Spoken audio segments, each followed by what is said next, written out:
Welcome everybody to the afternoon session. This is our second of the mini sessions. So this is a new feature of the conference this year where we're trying to sort of get a greater diversity and get more people and coming in doing sort of shorter, more focused things. So we have three sets of speakers today, 20 minutes a group that I will hold them to.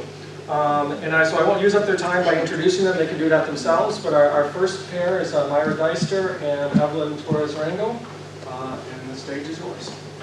So I'll just introduce myself briefly. Again, my name is Evelyn Torres-Rango. I'm from the LA area, and I taught for about 30 some odd years, and the agent course about 25 years, and that's about it. Okay, and I'm Myra Deister, and I teach in the Orange County area, which is the county next door to Evelyn. So we were communicating over Google Hangouts to set up this presentation because I hate to drive to LA. As I said, I have a back channel set up. Here's the link to it if you want to utilize the back channel, because I know we only have 15 minutes in case you have questions.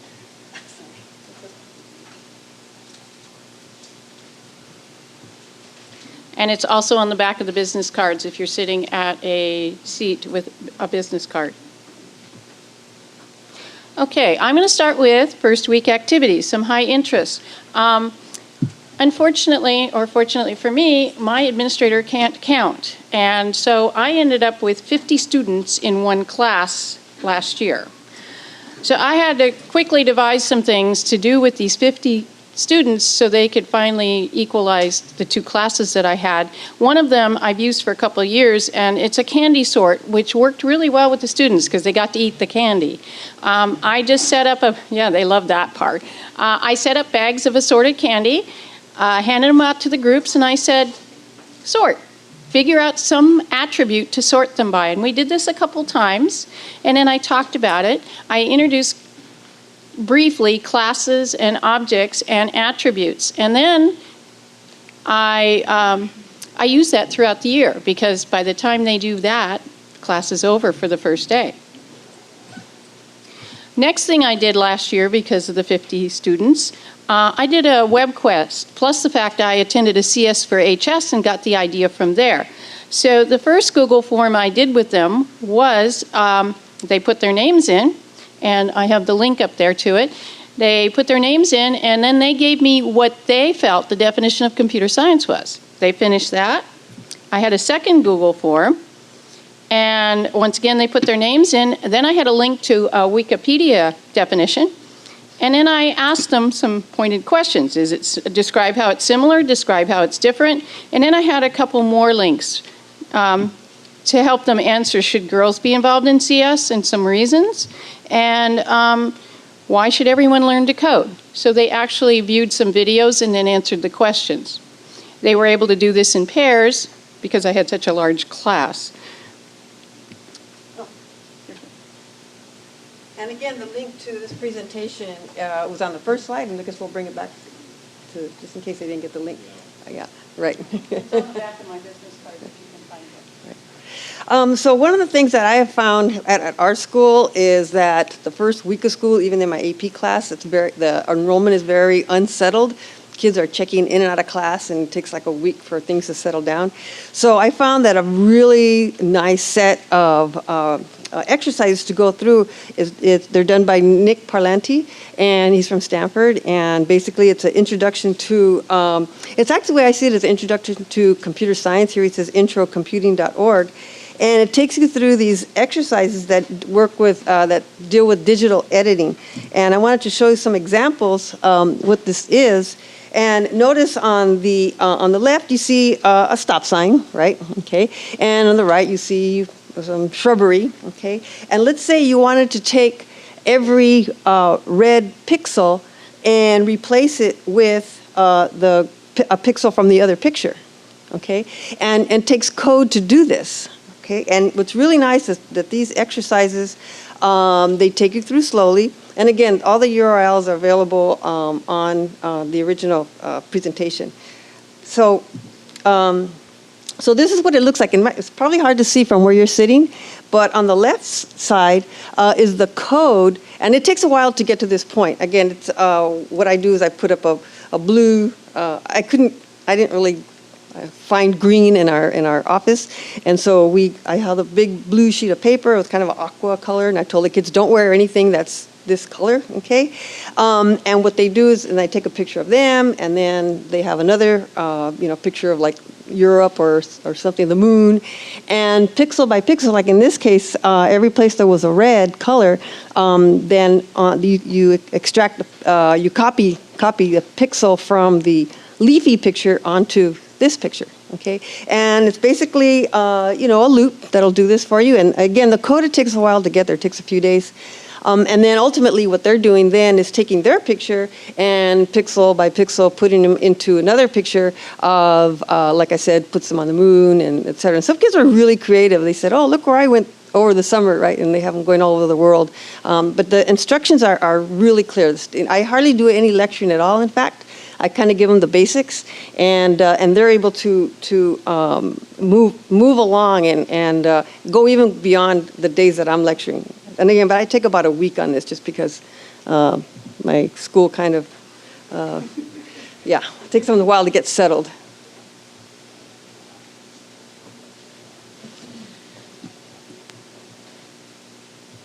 Okay, one of the things that I discovered, in my district, there's only 2 schools that offer computer science. And one of the schools, it's not called a magnet school, but in actuality, it's a magnet school. They have several computer science teachers. And I thought when I first started teaching computer science, that's when we made the switch from C++ to Java, I thought, well, I have no curriculum, I'll contact them. Use their curriculum, and it was so far above what my students could do. After the first year, I said, I got to find something else. So I ended up moving to MediaComp with Alice, and one of their beginning programming tasks is to work with turtles. They have code pre-written, and the students add their own methods to this code, kind of like we do in Grid World, to have the turtles do different things. So what I start off with just having them draw lines, simple figures. They do that together, and then I have more difficult figures.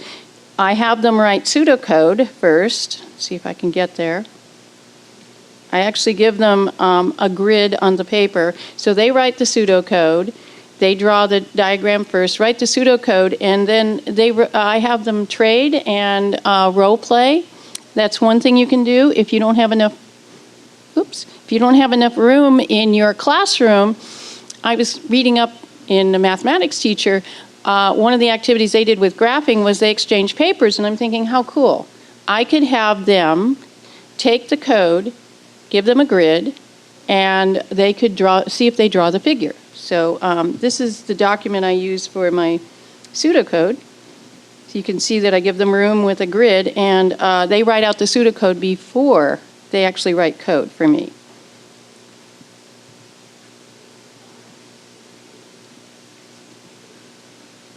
And I gave you a link. Barb Erickson's materials, as far as her turtle package is, I noticed it was copyrighted. So I went on the web and found another package that could be used similar to hers.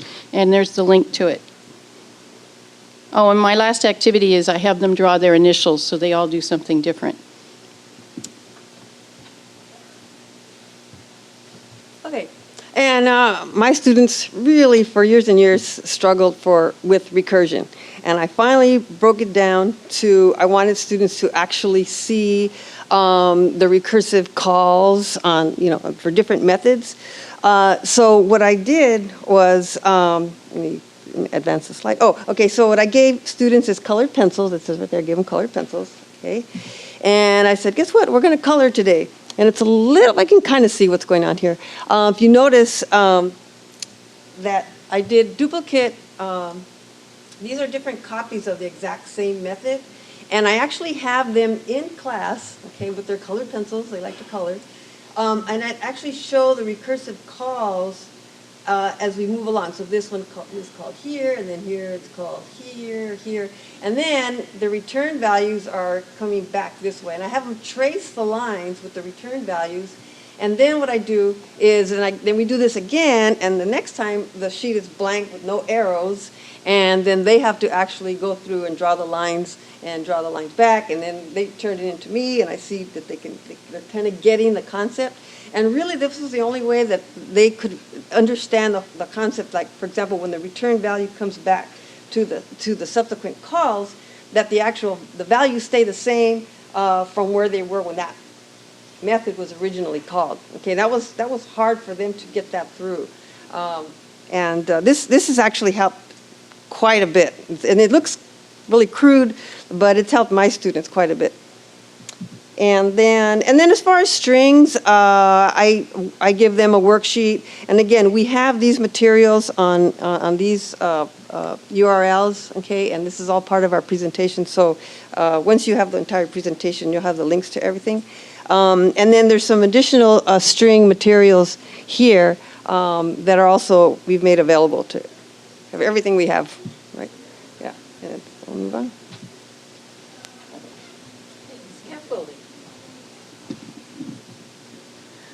With Common Core coming in, I had a discussion with an administrator, and we decided that for computer science teachers in my district, we would do a Common Core activity with vocabulary development. So I talked about Tier 2 and Tier 3 words. Tier 2 words, because I have a lot of second language kids, they have trouble with Tier 2 words. So we discussed Tier 2 words, Tier 3 words. Then I have them do a Google survey where they tell me, well, I don't know this word, or I kind of know this word, or I really do know this word, to help me narrow down how many words that we need to work on. Then we define them on a modified Freire table, which I have examples all there. And I gave an example here of a game that you can play. Okay, the other thing that I've really found useful, I really wanted to do portfolios with my students, but I just couldn't quite get myself up to speed. So instead, we do unit reflections. And I have some basic questions. I tell them they have to answer them in complete sentences, Common Core. It essentially talks about what they did during the unit, and it helps me see where they had problems so I can adjust what I'm doing in the next unit as far as what they understood, what they didn't understand. And I have a student example there with a link, so you have an opportunity to look at it. Okay, that's yours. And for those of you that teach the AP exam, there's been times when in the multiple choice section, they're asked questions about converting decimal to binary or maybe to octal, and it happens once in a while on the multiple choice. But just two reasons: to generate interest in terms of well, I don't know if it's interesting, but anyway, but converting numbers into the various bases. I set up a calendar, and I do this around February, and we do a countdown to the AP exam. That way, it also triggers, oh wow, the AP exam is only a couple of months away. And so I make this chart, and I have it broken down into the various, you see the date, and then decimal, binary, base 4, octal, hex, and each student fills out this chart, and then I have on the wall, on the whiteboard, each student updates that from one day to the next. And even though it might not even show up on the AP exam, but at least they've had practice with it, and they won't be shocked to see that question come up. So I think yours is next. A few years ago, I attended a workshop at UCI that the professor had the students do videos for different topics, and I thought, oh, great idea for AP review. So I have the rubric up here. The students self-select groups, they created a video, they prepare the video, and then I put up one of the example videos that I really liked because they took Cinderella and turned it into a computer science that's actually an array list. And this was before Java made their change, and you can only store objects in array lists, so Cinderella had to turn herself into an object in order to be entered into Club Array List. So the complete video is there if you want to press on the link. Okay, we're to the 5 minutes. I have a Google form up here. If you have things that you would like to share, I didn't put a link at the bottom to the spreadsheet that it goes to, but I will do that later. I realized that last night. But here's a Google form. If you want to add anything, if you think of something later on or in a couple days, I will make the link available to everybody so that they can read through other things that people do in class that they feel have been successful. I wonder if you want to go back to the first slide and put the initial link on there. I can. Let's see. Oh, and one other thing. I have another great resource, CSTA listserv. Ask a question, you'll get answers, believe it or not. We also have the AP Computer Science listserv. We have an AP Computer Science Facebook group, and I don't think you really need to teach AP Computer Science. You can go ahead. I'm one of the administrators, so if you ask to be let in, I'm more than happy to let you in. And then Twitter handles for people that, mine is at the top. The rest of them are people or groups that I follow that I have found very helpful. Okay, and I'll click on back up to the top so you can see the link, and we can answer questions.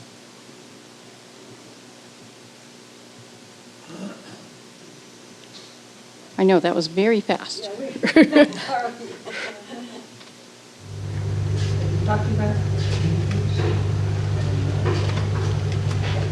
Yes, sir.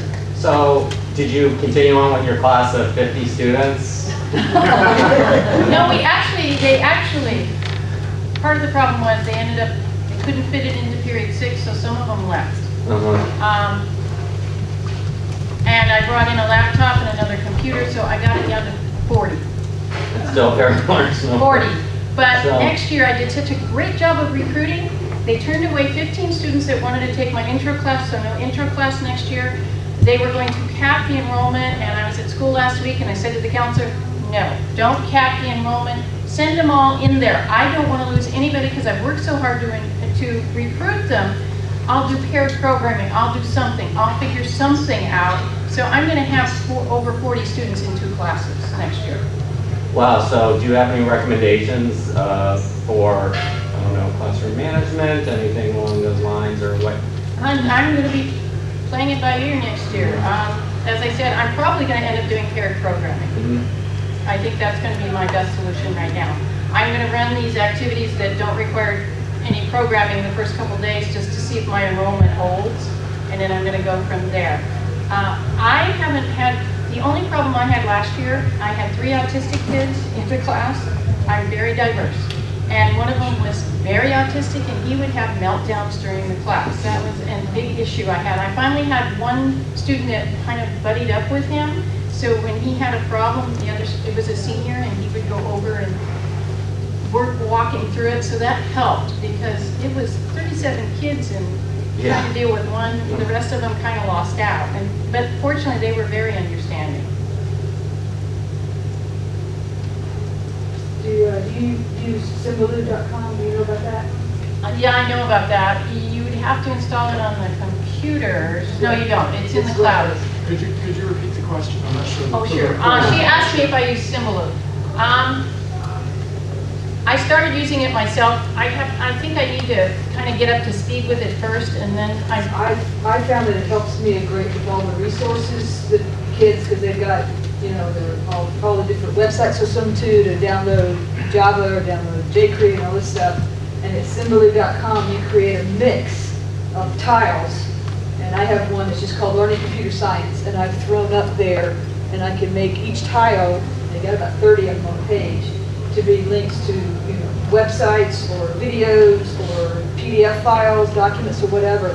And so the kids just go to that one place. When I tell them, you need to go to Dropbox and get this lab, they go there, click the one link, and they don't have to remember all those things. So I use a learning management system, so they just go there. Canvas is wonderful. They give teachers free accounts. If your school does not have a learning management system, I found great because 3 years free account. I'm very happy. All right, we can move on. Thanks. All right.